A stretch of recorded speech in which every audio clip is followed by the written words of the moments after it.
Section 475। अब सुनो, ये जो सरकार की जो जो रिमिशन स्कीम होती है ना, वो बड़ा भेदभाव वाला होता है, कभी कभी बहुत भेदभाव वाला। अब जैसे आप बिहार में देखोगे, है ना, आनंद मोहन का रिमिशन कर दिया, उसकी पनिशमेंट, उसको रिमिशन कर दिया, जबकि उसके ऊपर एलिगेशन क्या था, एलिगेशन क्या, कन्विक्शन थी कि उसने जो डीएम थे उसको मारा था, डीएम के मर्डर में उसको कॉन्विक्ट किया गया था। उसको ट्रायल कोर्ट ने फांसी की सजा दी थी, हाई कोर्ट ने फांसी बरकरार रखा था, है ना, और सुप्रीम कोर्ट में जाकर उसकी जो सज़ा जो है वो लाइफ इम्प्रिजमेंट में कन्वर्ट हो गई थी, लाइफ इम्प्रिजमेंट में। अब क्या होता है कि आनंद मोहन की अगर हम ऐसे बात करें तो वो बिहार का बहुत बड़ा पॉलिटिशियन भी रहे हैं, और उनकी एक पॉलिटिकल पार्टी भी रही है, बिहार पीपल्स पार्टी के नाम से उन्होंने बनाया था पार्टी, और पार्टी ने काफ़ी इलेक्शन में काफ़ी वो अपना प्रभाव भी डालती है। तो जाहिर सी बात है, कोई भी अगर सरकार बनती है वहाँ पे, कोई भी हो, वो चाहेंगे कि उसको अपने साथ रख लें, उस पार्टी को साथ रखें, और उसका साथ तभी मिलेगा जब आनंद मोहन को रिमिशन दे दें, आनंद मोहन जेल में बंद है, वो रिमिशन दे दें। तो कई बार अगर मान लो कुछ उसके ऊपर रिस्ट्रिक्शंस ना रखे कि भाई रिमिशंस देने के लिए आपको इतने दिन तक तो जेल में रखना ही पड़ेगा, तो हो सकता है कि सज़ा हो और 1 साल के बाद रिमिशन दे के छोड़ दें, ये भी पॉसिबिलिटी है। There is certain kind of possibility that no. तो यहाँ पे एक प्रॉब्लम क्रिएट की है, एक बात लाई गई, इसमें कहा जाता है कि not with standing anything content under section 473। देखो रिमिशन पावर है 473 में कि भाई डेथ है तो लाइफ में कन्वर्ट कर दो, लाइफ है तो 7 साल में कन्वर्ट कर दो, ये पावर उसमें, तो चलो ठीक है, अपने साथ है। लेकिन यहाँ पे एक बात कहा कि हम 473 को, अभी इन सब चीज़ों को हम ओवरराइड करते हैं, चलो हटाओ सबको। कहते हैं कि सेंटेंस ऑफ लाइफ दी गई है, देखो, where sentence of imprisonment for a life is imposed on the conviction for a person, किस ऑफेंस के लिए, जिसके लिए death is one of the punishment by the law.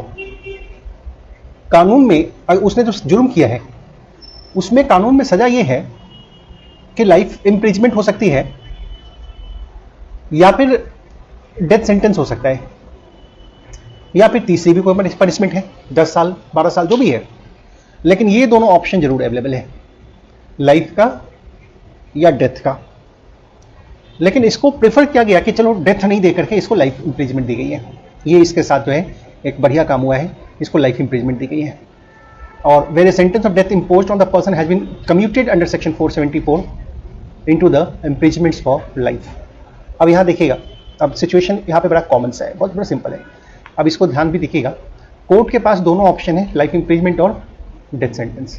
Now what has been done, he has been awarded the death sentence, death sentence को award किया गया, लेकिन आगे चल करके उसके डेथ सेंटेंस को कम्यूट कर दिया गया लाइफ इम्प्रीजमेंट में। तो कहते हैं where sentence of death imposed on a person has been commuted under section 474 into one of the imprisonments for life. चलो राहत है, अब इसको उम्र जेल में बितानी पड़ेगी, मौत से बचा, मरने से बचा। लेकिन अब ये 2 कदम आगे बढ़ रहा है, सरकार कह रहा है, सरकार लाइफ इम्प्रीजमेंट को भी हम कम्यूट कर दो, पनिशमेंट कम कर दो, छोड़ दो हमको जेल से, सही है। तो यहाँ पे एक लॉक लगा दिया, यहाँ पे BNSS ने कहा कि such person shall not be released from prison unless he had served at least 14 years of the imprisonments, that was 14 years of imprisonment, this one 14 साल के बाद ही उसको कम्यूट किया जा सकता है, कम से कम 14 साल उसको क्या करना होगा, जेल में रहना पड़ेगा। अब आप देखोगे ना, आप पुरानी फिल्मों को देखोगे, सही है, उसमें हमेशा दिखाते हैं, जज देते हैं, तुमने मर्डर किया, तुम्हें उम्र कैद। अब उम्र कैद है तो देखोगे 14 साल के बाद वो जेल से छूट के आ रहे हैं, ठीक है। तो अक्सर लगता है लोगों को कि जो उम्र कैद है वो 14 साल का ही होता है, 14 years का ही होता है। देखो पुराने के ज़माने में, पहले के ज़माने में सरकार जो पार्डन है वो बड़े जल्दी देती थी, मतलब उतनी ज़्यादा पॉलिटिक्स इन्वॉल्व नहीं होती थी। कोई है जेल में बंद है लंबे समय से, 14 साल से जेल में बंद है, मर्डर वर्डर का भी केस है, जो भी केस है, सरकार जो है उसको पार्डन कर देती थी और वो 14 साल के बाद जेल से आ जाता था। अब फिल्मों में भी इस तरह से दिखाते हैं, आज भी होता है, लेकिन आप देखोगे कोई हीनियस क्राइम है, बहुत ज़्यादा ब्रूटल क्राइम्स हैं, लाइफ इम्प्रिजमेंट है, तो सरकार को भी जो है उसको छोड़ने में डर लगता है। और आजकल तो कुछ ऐसे क्राइम्स भी हैं जिसके लिए सज़ा स्पेसिफिकली लिखी है, imprisonment for life until the end of the natural life. तो जहाँ वो वर्ड लिख दिया गया है वहाँ फिर वो एक तीसरी तरह की पनिशमेंट है, वो मतलब वो लाइफ इम्प्रिजमेंट है, वो एक तीसरे तरह की लाइफ इम्प्रिजमेंट है। तो वहाँ पे तो कम्यूटेशन भी पॉसिबल नहीं है, वहाँ पे मरने के बाद ही जेल से निकलना पड़ेगा। जैसे कि पॉक्सो एक्ट लिखता है कि हाँ भाई आपको इतनी सज़ा मिलेगी, तो आपको पूरी की पूरी उम्र जेल में ही बिताना पड़ेगा। तो अब देखो सिचुएशन बहुत सिंपल है। अब आप एक बात मुझे सोच के बताओ थोड़े आराम से। नानावटी का एग्जाम्पल दिया था मैंने लास्ट क्लास में। नानावटी को सरकार ने उसकी पनिशमेंट क्या की, कम्यूट कर दी? नहीं, मुश्किल से वो 6 महीने भी जेल में नहीं रहे थे और जस्ट कम्यूट हो गया, खत्म हो गया बाहर। ऐसा कैसे हुआ? उनको 14 साल क्यों नहीं रहना पड़ा? Even this was also the murder case, उसे 14 साल क्यों नहीं रहना पड़ा? हाँ, गवर्नर ने पार्डन यही देते हैं, गवर्नर ही देते हैं यहाँ पर। 14 ईयर्स तो आपको रखना पड़ेगा, हर चीज में 14 ईयर्स वाला मैटर है। ये चीज तो लगेगा, गवर्नर पार्डन में भी लगेगा, ये वहां भी ये चैलेंज हो जाएगा, क्योंकि 475 को कहीं ओवर राइड नहीं किया गया है। अगर गवर्नर भी पार्डन देते हैं तो हम बोलेंगे गवर्नर साहब कम से कम 14 साल तो इसको रहने दीजिए, क्योंकि गवर्नर साहब भी कोई ऑटोनोमस बॉडी तो प्रैक्टिकली देखा जाए तो होते नहीं है, वो भी तो सरकार के कंट्रोल में रहते हैं, सरकार के रिकमेंडेशन पे ही काम करते हैं, है ना? बिल्कुल जा सकते हैं, बट 475 सब में सामने आएगा कि 14 ईयर्स के बाद, इतना जल्दी नहीं। ध्यान से पढ़ो इस प्रोविजन को, इसमें रास्ता मिलेगा। अगर नानावटी के रिमिशन को अगर चैलेंज करते कि भाई वो गलत था, तो यहां देखो कुछ रास्ता है, उसके लिए उसको छोड़ रहा है, आपको ध्यान रखना पड़ेगा। नानावटी को छोड़ रहा है,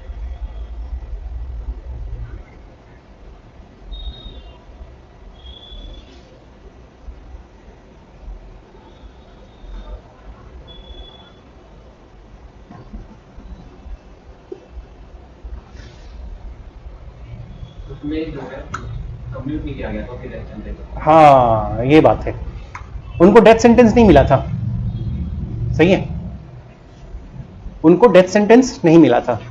ये हमारा पॉइंट बड़ा इंपॉर्टेंट है यहाँ पे, वो डेथ सेंटेंस उनको नहीं था। This is the point called here, ठीक है?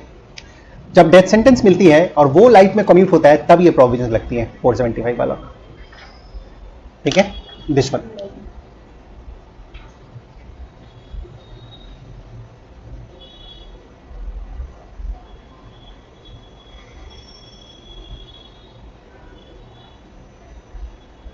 एक मिनट बस,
अभी तो बाद में करते हैं।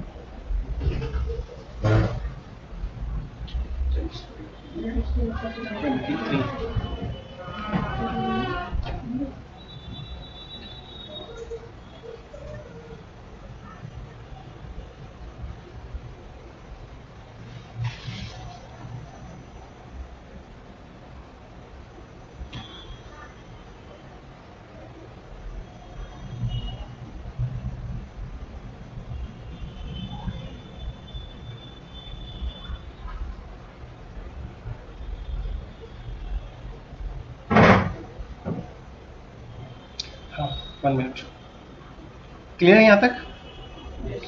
आगे बढ़ते हैं। तो आप इसके कंडीशंस को समझ लीजिए, ठीक है?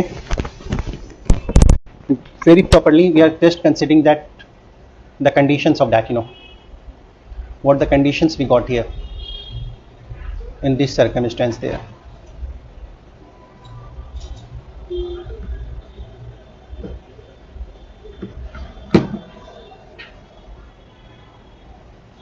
देखिए, सबसे पहली बात आपको ये ध्यान रखना है, सेक्शन 475 जो है वो ओवरराइड करता है 473 को। वो कहता है भाई क्लियर मेरी बात मानो, वहाँ जो पार्डन है, जो रिमिशंस है, वो सब ठीक है, लेकिन हमें कंप्लाई करते हुए ही करना चाहिए, अब 475 ऐसा कोई प्रोविजन, ऐसा प्रोविजन जिसको कोई नहीं काट रहा है, जिसको सब कहता है यस डन, यस डन, ये रहेगा, देन 14 ईयर्स का कॉन्सेप्ट इसमें एक सामने बढ़ा जाता है। सही है। अभी अब ये क्वेश्चन एग्जाम में कैसे फ्रेम होगा, मैं एक चीज ये बता देता हूँ। ये आप इंटरव्यू में जाओगे ना, तो कई बार इंटरव्यू में क्वेश्चन पूछा जाता है आपसे, पैनल बैठे रहेंगे और बोलेंगे अच्छा ये बताओ, फिल्म देखते हैं आप, फिल्म तो देखते होगे आप, अक्सर फिल्मों में देखते हैं कि जिसको उम्र कैद की सज़ा होती है वो 14 साल के बाद जेल से आ जाता है। देखा है फिल्मों में ऐसा? देखा है? वो 14 साल के बाद जेल से छूट के आ जाता है। तो क्या लाइफ इंप्रिजमेंट 14 साल की होती है? आपका क्या कहना है इसके ऊपर? सही है। तो बहुत बच्चे होंगे बोलेंगे फिल्म में तो ऐसे ही दिखा देते हैं, फेक ऐसे ही दिखा देते हैं, लाइफ इंप्रिजमेंट मतलब until the end of the natural life, supreme court ने कहा है। तो फिल्मों में 14 ईयर्स क्यों दिखा देते हैं?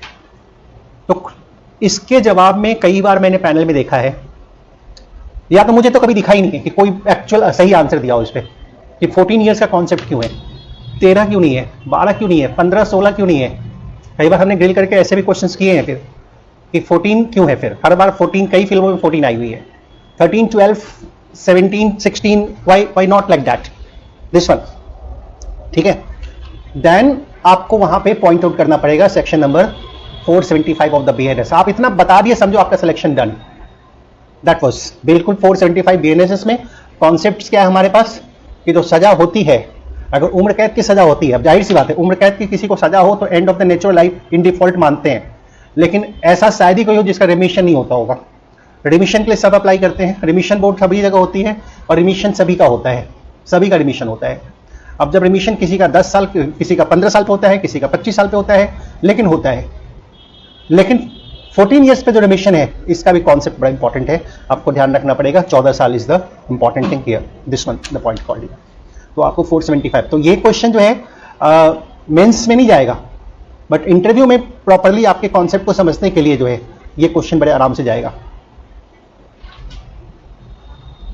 चलिए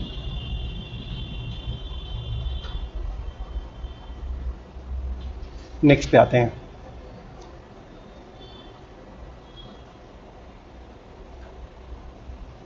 Power conferred by section 473 and 474 upon the state government may in case of sentence of death,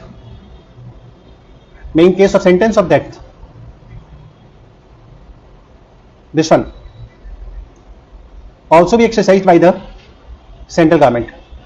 That's quite natural. Central government भी इस पावर को एक्सरसाइज करती है, इसमें कोई इंपॉर्टेंट कोई ये नहीं है। Even the central government has got the power to exercise this power given in the Act.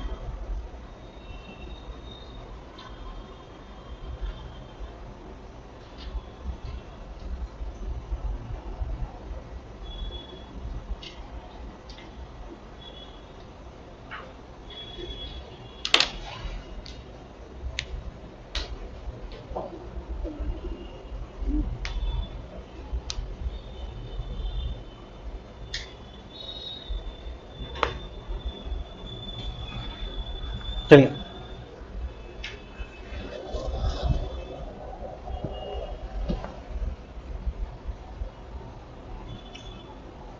State government to act after the consultation with the central government, section 477।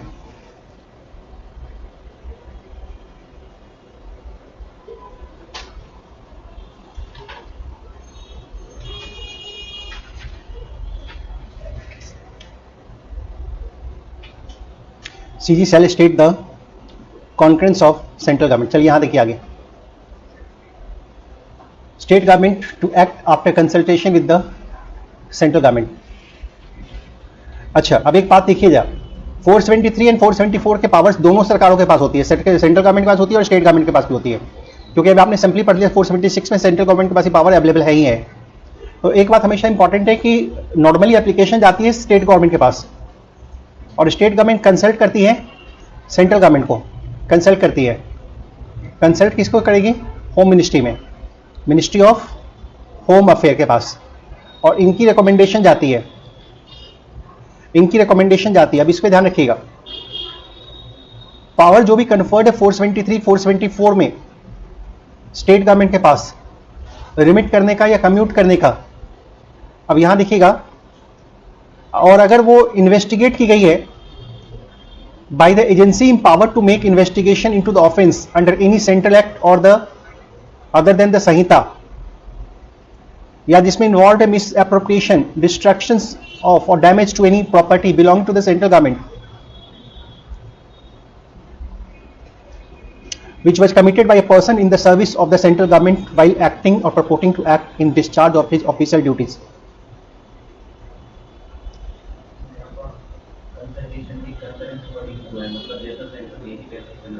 हाँ, कंकरेंसी होता है दिस वन। तो अभी देखिए यहां पे, तो एक बार फिर से ऊपर से देख रहे हैं सिचुएशन को। जो भी पावर कन्फर्ड है 473 474 टू रिमिट और commute a sentence is for an offence, जिसमें इन्वेस्टिगेशन जो हुई थी, empowered to make investigation into the offense under the central act, संहिता को छोड़ करके, जैसे कि ईडी की इन्वेस्टिगेशन हुई होगी दिस वन, या मिस एप्रोप्रिएशन इन्वॉल्व है, डिस्ट्रक्शंस इन्वॉल्व है, डैमेज प्रॉपर्टी, सेंट्रल गवर्नमेंट की प्रॉपर्टी का डैमेज इन्वॉल्व है, या उस पर्सन ने क्या है जो सेंट्रल गवर्नमेंट के सर्विस में काम कर रहा है अपने ऑफिशियल ड्यूटी को डिस्चार्ज करने के दरमियान। बिकॉज देखो 3 सर्कमस्टेंस आपको ध्यान रखना है, 3 सर्कमस्टेंस है। फर्स्ट जो इन्वेस्टिगेशन की हुई है, किसने इन्वेस्टिगेशन किया है? सेंट्रल एक्ट में जो एजेंसी है, that was investigate offence under any central act में। सेंट्रल एक्ट किसको कहते हैं? जो भारत सरकार ने बनाया है। अब भारत सरकार तो बीएनएसएस भी बनाई है, पार्लियामेंट जिसको हम कह रहे हैं, तो पार्लियामेंट जो बीएनएसएस बनाई उसको छोड़ के कहा है उसको छोड़ दो। मतलब जिस कानून में पनिशमेंट हो रही है, इन्वेस्टिगेशन हो रही है, वो कानून बनाया किसने है? पार्लियामेंट। वो सेंट्रल एक्ट है, तभी हम कहते हैं पार्लियामेंट। तो हम कहते हैं सेंट्रल एक्ट। जैसे फॉर एग्जांपल पीएमएलए है तो ईडी इन्वेस्टिगेट कर रही है, एनडीपीएस है, एनसीबी इन्वेस्टिगेट कर रही है। These are the situations called here.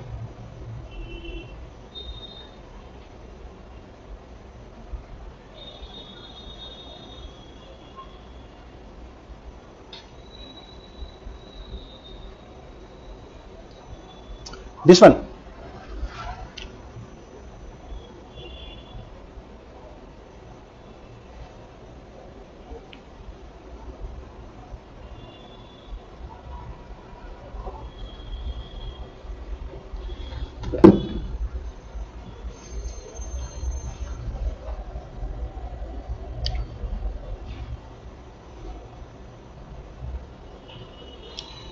which involved the misappropriation or destructions, किसकी प्रॉपर्टी? भारत सरकार की प्रॉपर्टी। या कमिटेड किया है, किसने कमिट किया है? It was committed by the person जो सेंट्रल गवर्नमेंट में काम कर रहा है और अपनी ऑफिशियल ड्यूटीज को डिस्चार्ज करने में क्रम में। देखो तीनों में भारत सरकार की इन्वॉल्वमेंट है। तो स्टेट गवर्नमेंट कैसे करेगी? लेकिन कॉन्फ्रेंस चाहिए किसका? सेंट्रल गवर्नमेंट का। That's called conference of the central government.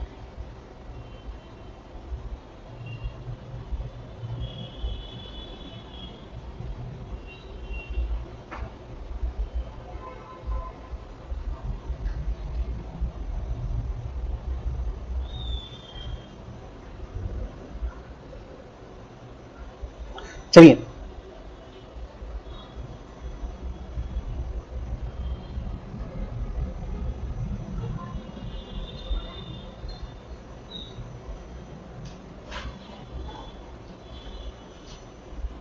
अब सुनिए next point.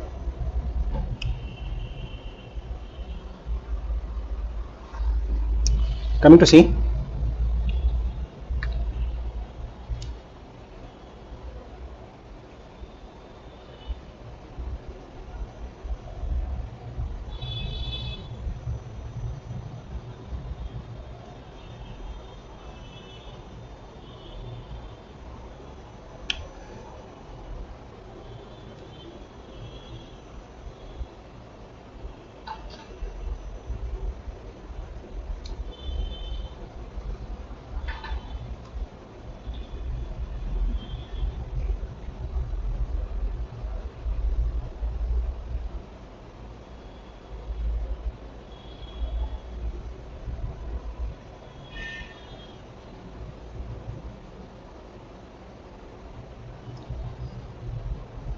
suspension, remission or commutations by the CG. Let us see. Coming on that. Suspensions, remissions, commutations. अब देखिए, अब एक बात पहले समझ लो पहले आप. कई बार होता है कि एक पर्सन जो है, ठीक है, बीएनएस में भी पनिश्ड होता है और प्लस अदर एक्ट भी होते हैं. अदर एक्ट भी होते हैं.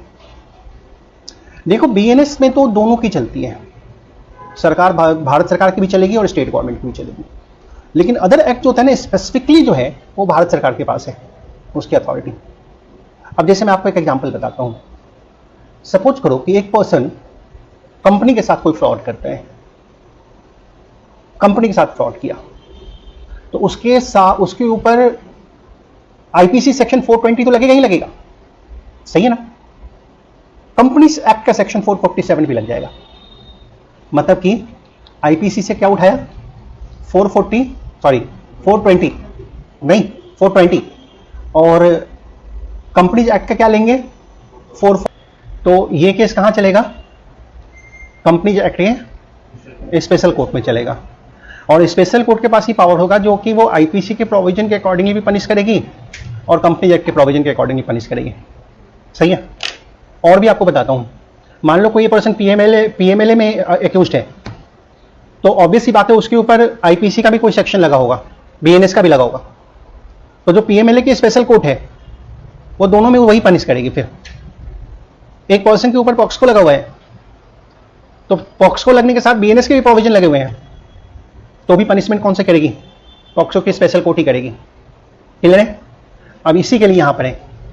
अब इसमें जो सस्पेंशन, रिमिशन, कम्यूटेशन के जो ऑर्डर्स होंगे, in who has been convicted of offense, some of which relates to the matter to which executive power of union extend, and who has sentenced to separate terms of imprisonments which are to be concurrently. This one, same have effect unless an order for the suspension, remission, commutation as the case may be of such sentence has been made by the central government in relation to offense committed by such person with regard to matters to which the executive powers of the union extends there. So the situation is quite common. यहाँ पे shall have the effect unless an order for suspension, remissions, commutations as the case may be of such sentence has also been made by the central government in relation to the offences committed by such person with regard to the matters to which executive power union extends there. This one and quite common. तो यहाँ suspension या remission या commutation का जो power होगा वो किसके पास होगा, वो सेंट्रल गवर्नमेंट के पास होगा. That is the power given to the central government. एक पर्सन प्योरली बीएनएस में कन्विक्टेड है तो स्टेट गवर्नमेंट के पास है, स्टेट गवर्नमेंट करेगी.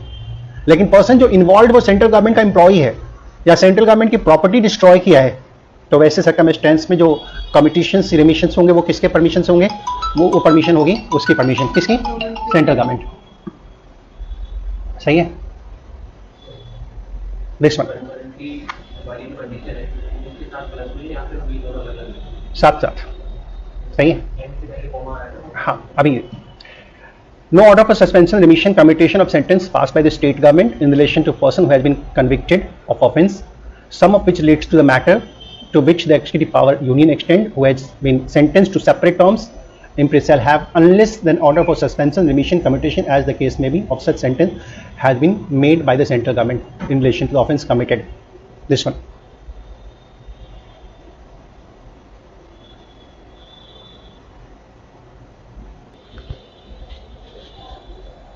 अब देखिए क्या होता है कि जैसे आपको पहले ही बताया कोर्ट फाइन लगाती है, तो जब कोर्ट फाइन लगाएगी तो उसको रिकवर भी करेगी, क्योंकि ऐसा तो नहीं कि कोर्ट ने कहा कि तुम्हारे ऊपर 10,000 का फाइन और वो बैठा है 10,000 जेब से निकाला अभी लो fine. It's not like that. वो तो चाहेगा कि छोड़ो, बोल दिया. जब तक रिकवरी का मैकेनिज्म ना हो तब तक क्या है, पॉसिबल है कि तब तक कोई देगा नहीं. तो अब नाउ क्वेश्चन कम्स दैट कौन से कोर्ट रिकवर करेगी, तो जो कोर्ट लगाई है वही रिकवर करेगी. That's called the power. अगर फाइन इंपोज करने का पावर है तो फाइन करने का भी पावर उनके पास होना चाहिए। तो अब यहां कहते हैं, सुनिए ध्यान से बात को, कहते हैं कि when an offender has been sentenced to pay fine, offender what's that, he was sentenced to pay fine. The court passing the sentence may take action for what? For recovery of fine in either or both of the following ways. That is to say, अब देखिए कैसे, दो रास्ते हैं और दोनों में से कोई भी रास्ते को कोर्ट फॉलो कर लेगी। अब सुनिए क्या कहते हैं। या तो वारंट इशू करेगी for levy of fine of the amount, उतने अमाउंट का, कैसे? अटैचमेंट, सेल, किस चीज का? That's called movable property belong to the offender, से बिलोंग टू द ऑफेंडर। देखो ये मैं फाइन की बात कर रहा हूं, मैं कॉस्ट की बात नहीं कर रहा हूं, I am just talking about the fine. तो अब कोर्ट क्या इशू कर रही है, सुनो जरा, वारंट इशू कर रही है। वारंट का मतलब कौन है, क्या मतलब? Order. Warrant just for that order. किसके लिए वो इशू करेगी? Warrant to be executed by the SHO, concern police station को वो इशू कर देगी कि हाँ भाई आप ये पैसे रिकवर करो। एसएचओ भी सोचेंगे कि कैसे रिकवर करूंगा, तो पुलिस वाले पहुंच जाएंगे उसके घर पे, बोलेंगे देखो ये तुम्हारे ऊपर कोर्ट ने जो है फाइन लगाया है, तुम इसको पे कर दो। वो कहता है कि नहीं करूंगा पेमेंट, तब वो पुलिस वाला क्या करेगा कि अरे तुम्हारे घर में टीवी है, फ्रिज है, वॉशिंग मशीन है, चलो ले चलो सब। वो सब क्या करेगा, उठा के ले जाएगा, ठीक है, ऑक्शन कर देगा, और जो फाइन का पैसा है वो क्या कर लेगा, रिकवर कर लेगा। पर्सन खुद बोलेगा कि भाई ये गलत है, नहीं होना चाहिए, वो खुद निकाल के दे देता है। 10,000 20,000 का फाइन रहता है, उसके बदले में उसका घर का फर्नीचर जा रहा है। That's quite of course shocking, वो खुद निकाल के दे देगा। तो कई बार ऐसा होता है कि पर्सन जो है खुद निकाल के देगा। अच्छा कभी कभी क्या होता है ना, फाइन ज्यादा हो जाता है, हेवी हो जाता है, जैसे 5 लाख है, 10 लाख है, ऐसे।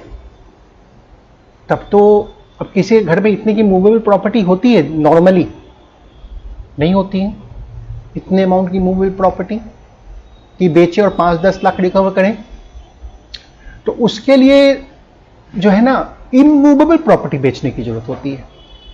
जैसे जमीन अटैच कर लिया, घर अटैच कर लिया, है ना, ये सब चीजें। कभी कभी गाड़ी भी इमूवेबल प्रॉपर्टी में आ जाती है, गाड़ी अटैच कर लिया। लेकिन ये काम पुलिस का नहीं है, पुलिस के पास ये पावर नहीं है। तो कोर्ट बोलेगी ठीक है, दूसरा काम करते हैं, हम वारंट इशू करते हैं कलेक्टर को, that issue a warrant to the collector of the district. Authorise करती है कि रियलाइज करो amount as arrear of land revenue. अब कलेक्टर क्या होता है ना, जमीन का जो टैक्स होता है वो रिकवर करने का कलेक्टर के पास एक सिस्टम होता है। वो उसके लिए घर जाते हैं, घर का जमीन वगैरह बेचने का काम ये सब करवा देते हैं, वो फसल बेचने का काम, लाइव स्टॉक्स बेचने का काम, ये सब काम करवाते हैं वो। तो जैसे वो लैंड रेवेन्यू रिकवर करते हैं वैसे ही वो रिकवर करेंगे मूवेबल प्रॉपर्टी से, इमूवेबल प्रॉपर्टी से, या दोनों से वो उस चीज को रिकवर करेंगे।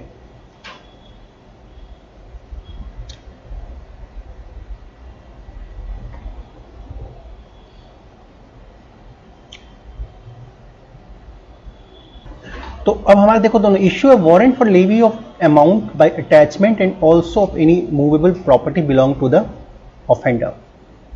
इश्यू करेंगे वारंट कलेक्टर को। अब दोनों बात होगी। अब यहां पे आगे देखिए, तो यहां देखिए दो ही रास्ते हैं अटैच ये रिकवर करने के। एक होता है वारंट इशू करना, किसको, एसएचओ को, और दूसरा क्या होता है, कलेक्टर को, ठीक है। If the sentence directs that in default of payment of fine the offender shall be imprisoned and such offender has undergone. अच्छा, एक क्वेश्चन कभी कभी इंटरव्यू में भी पूछा जाता है, आपको थोड़ा बता देता हूं मैं, कि एक डिस्ट्रिक्ट जज का अथॉरिटी बड़ा होता है या फिर डिस्ट्रिक्ट मैजिस्ट्रेट का होता है?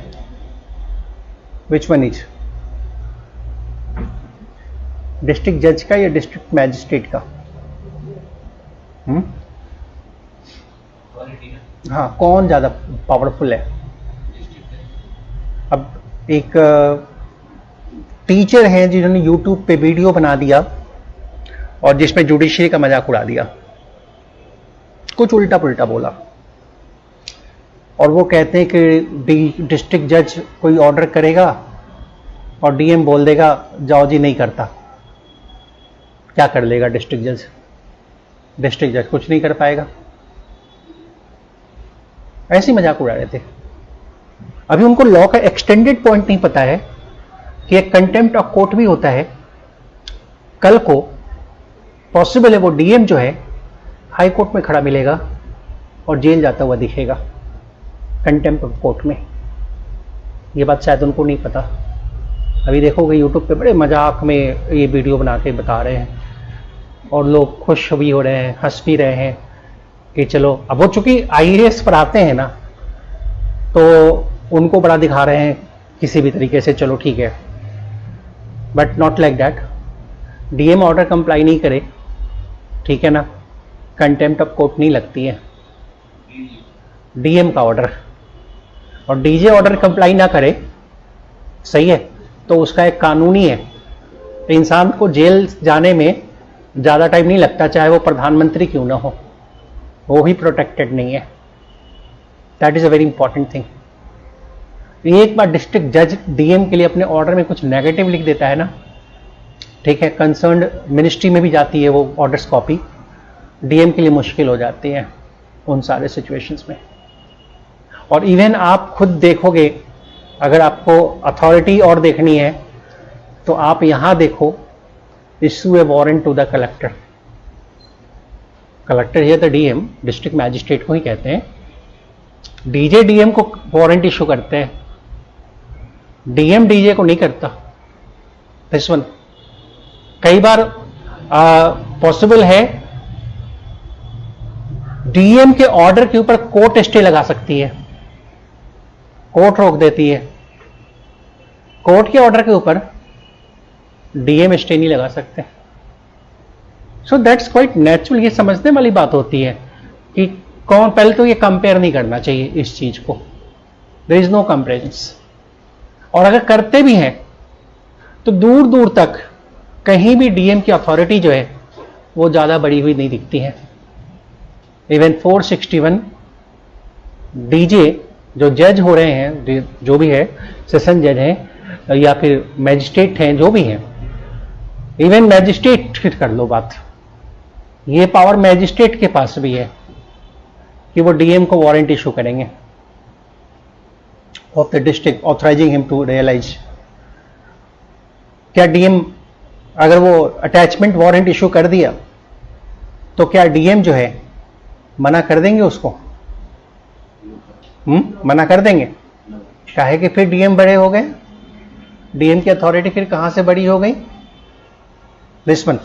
तो मतलब देखो, ये क्वेश्चन इंटरव्यू में पूछा जा सकता है, एंड यू नीड टू आपको put your point with certain authorities that you no. और अथॉरिटी आपको सेक्शन 461 में बहुत इजीली अवेलेबल है, एंड वेरी इजीली अवेलेबल।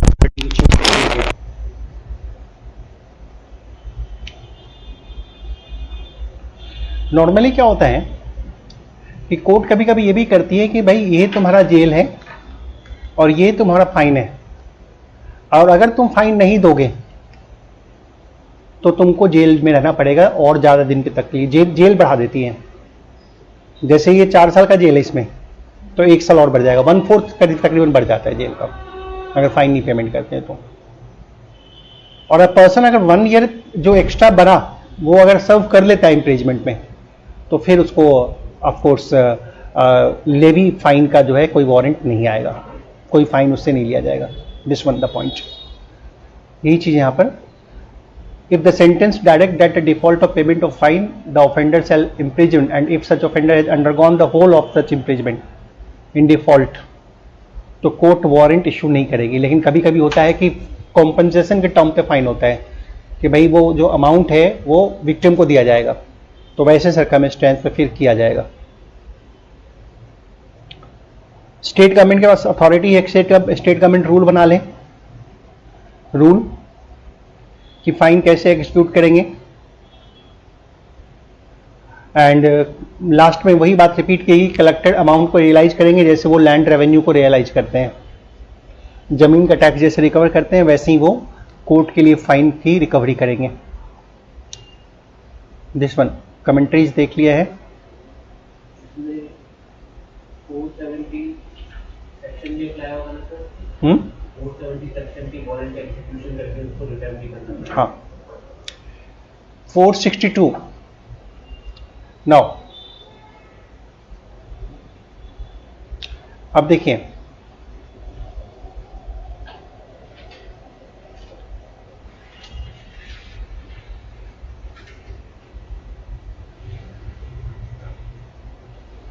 अब इसको समझिए 462 को। देखो कोर्ट जो अटैचमेंट ऑर्डर देगी, सही है, warrant issued under clause A of subsection 1 section 461, तो लोकल जुरिस्डिक्शन में ही दे सकती है, अपने लोकल जुरिस्डिक्शन में ही दे सकती है। लेकिन अगर वो अपने जुरिस्डिक्शन से बियॉन्ड कर रही है तो वहां के डीएम से इंडोर्समेंट करवाना पड़ेगा, वहां के डीएम से इंडोर्समेंट करवाना पड़ेगा।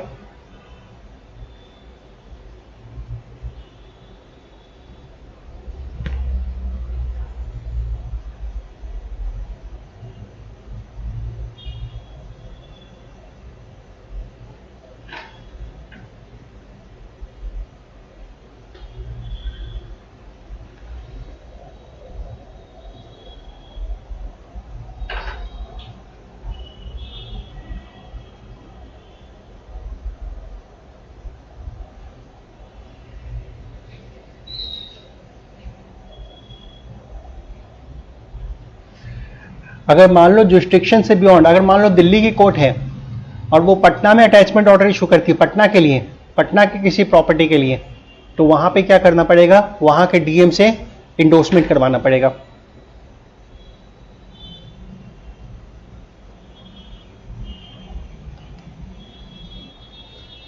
That is 461 462।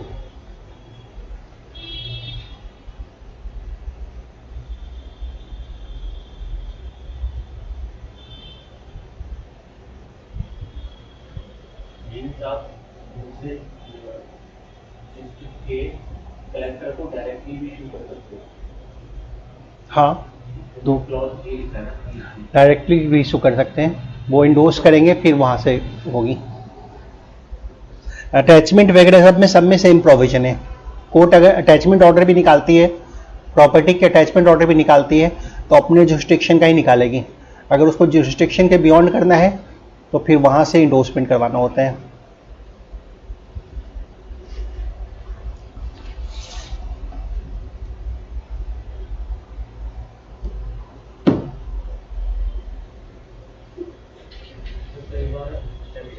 स्पेशल रीजन करके लिखा होता है रिकॉर्डिंग के लिए। अक्सर हमने खाली में पढ़ा है रीजन टू रिकॉर्डेड, लेकिन स्पेशल रीजन करके इनमें कुछ फर्क होता है? कोई ज्यादा फर्क नहीं होता, मतलब रीजन रिकॉर्ड करने होते हैं, है ना, रीजन रिकॉर्ड करने होते हैं। संहिता डज नॉट एक्सटेंड। चलिए, तो जहां संहिता एक्सटेंड नहीं हो रही है, अगर वहां पे अटैचमेंट ऑर्डर इशू करनी है तो वैसे सर्कमस्टेंस पे वहां के कलेक्टर को ही ऑथराइज करेंगे कि अमाउंट रियलाइज करो as if it were arrear of land revenue.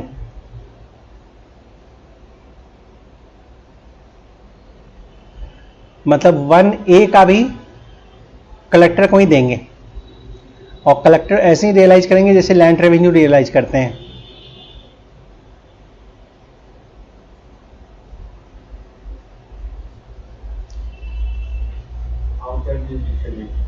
हाँ,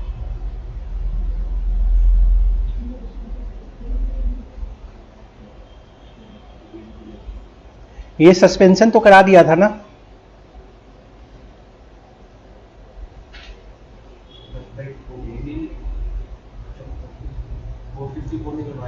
नहीं नहीं, एक मिनट,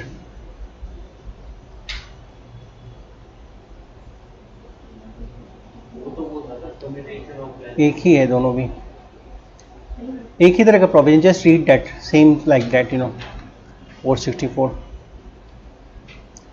सेम तरह का प्रोविजन है। चलो, और general provision regarding the execution ये सब कर दिया था, ठीक है।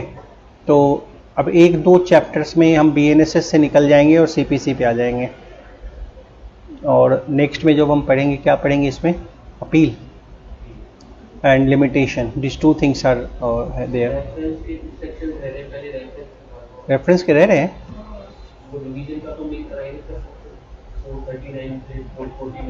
नहीं कराया था, रिवीजन नहीं कराया था।